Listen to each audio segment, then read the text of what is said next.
ஆமாம், இது கொஞ்சம் இது பண்ணியிருப்பேன். இவர் வந்து தன்னோட பேரை வந்து மறைமலை அடிகள்.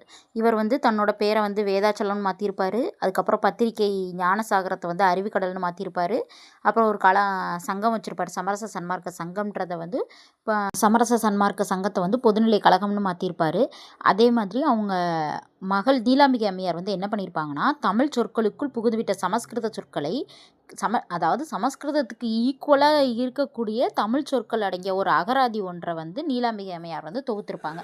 இப்போ திராவிட இயக்கத்தின் எழுச்சி இதான் முக்கியமான பாயிண்ட்டு. இதை ஃபுல்லாக பார்க்க போகிறோம். ஃபஸ்ட்டு ஸ்டார்டிங்கில் 1909 வந்து என்னென்னா, பிராமணர் அல்லாத மாணவர்களுக்கு உதவி செய்வதற்காக பிராமணர் அல்லாதோர்ன்ற வந்து சங்கம் வந்து உருவாக்கப்பட்டது. எப்போ? 1909. அதுக்கப்புறம் 1912 தான் நம்ம நடேசனார் இருக்கார் பார்த்தீங்களா, அந்த நடேசனார் இவர் வந்து ஒரு டாக்டர்.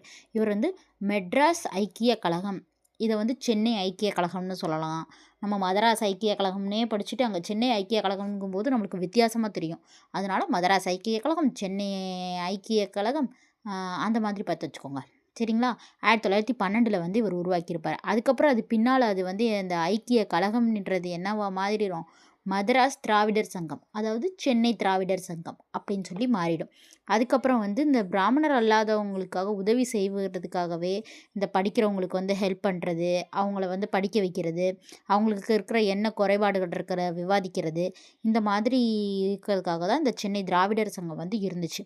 அதுக்கப்புறம் வந்து என்ன பண்ணாங்கன்னா, இந்த இதை வந்து இன்னும் கொஞ்சம் இது பண்ணுவோம், அந்த சங்கத்தை வந்து இன்னும் எலாபரேட் பண்ணுவோம் அப்படின்னு சொல்லிட்டு என்ன பண்ணாங்கன்னா, திருவல்லிக்கேணியில் அவங்களுக்கு நிறைய அந்த மாணவர்களுக்கு குறை இருந்துச்சு கல்வி பாதிக்கப்பட்டதுனால, அந்த பிராமணர் இல்லாதவங்களுக்கு. அதை வந்து அவங்களுக்கு ஹெல்ப் பண்ணுறதுக்காகவே இந்த சங்கத்தை வந்து கொஞ்சம் எலாபரேட் பண்ணுவோம் அப்படின்றதுக்காக 1916 ஜூலை 1916 திருவல்லிக்கேணி. இங்கே வந்து நம்மளுக்கு ட்விஸ்ட் வைக்கிறது என்னென்னா, இந்த ஜூலையில் தான். இங்கே ஜூன் கொடுக்கலாம், எந்த மாதம் வேணாலும் கொடுத்து நம்மளை டெஸ்ட் பண்ணலாம். அதனால் இந்த மாதத்தை சேர்த்து படிச்சுக்கோங்க. திருவல்லிக்கேணி, சென்னை, ஜூலை 1916 திராவிடர் இல்லம் என்ற பெயரில் ஒரு தங்கும் விடுதியை வந்து நிறுவியிருக்காரு. யார்? நம்ம நடேசனார். மேலும் பிராமணர் அல்லாத மாணவர்களின் நலன் கருதி இவ்வில்லம் ஒரு இலக்கிய அமைப்பையும் கொண்டிருந்தது. 3 வருஷம் பார்த்தோம். 1909 பிராமணர் அல்லாத சங்கம்னு ஒன்று இது பண்ணாங்க. அதுக்கப்புறம் 1912 நடேசனார் வந்து என்ன பண்ணார்? சென்னை ஐக்கிய கழகம், அதாவது மதராஸ் ஐக்கிய கழகம்னு பண்ணாங்க,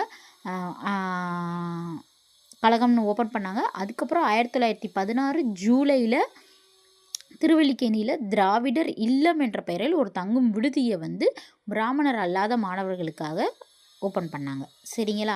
இந்த வருஷங்கள்லாம் முக்கியம். அதுக்கப்புறம் நம்ம தென்னிந்திய